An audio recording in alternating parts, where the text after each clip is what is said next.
L'Union européenne est-elle suffisamment à l'écoute de ses citoyens? Mais évidemment non.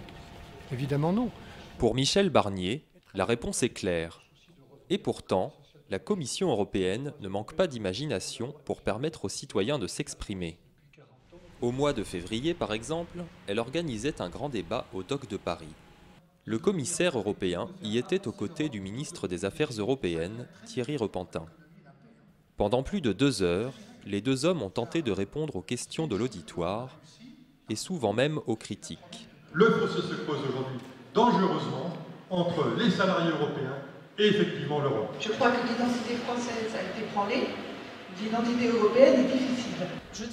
Emploi, économie, droits du citoyen, immigration ou encore avenir de l'Union européenne, pas facile de traiter tous ces sujets en si peu de temps.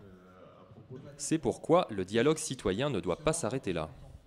Il faut des relais, il faut des journalistes, il faut des réseaux sociaux, il faut des radios, il faut des associations, des collectivités locales pour assurer ce contact dans les deux sens entre les citoyens qui ont des choses à dire, des choses intelligentes à dire, des critiques, des propositions, et puis ceux qui peuvent décider. Il faut aussi que les parlementaires, les élus locaux se sentent responsables de ce dialogue avec les gens à propos des questions européennes.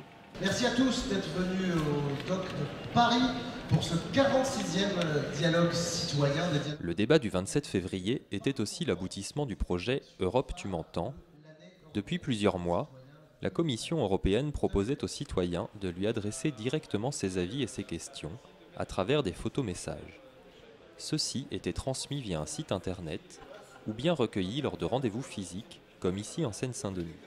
Le but du jeu, c'est de recueillir les avis, les questions, les critiques des citoyens pour préparer ce grand moment de dialogue du 27 février avec Michel Barnier et Thierry Repentin. La plupart des gens ont quelque chose à nous dire, des propositions, des critiques sur l'élargissement de l'Europe, sur leurs droits au quotidien. Et tous ces messages vont être remontés aux institutions européennes.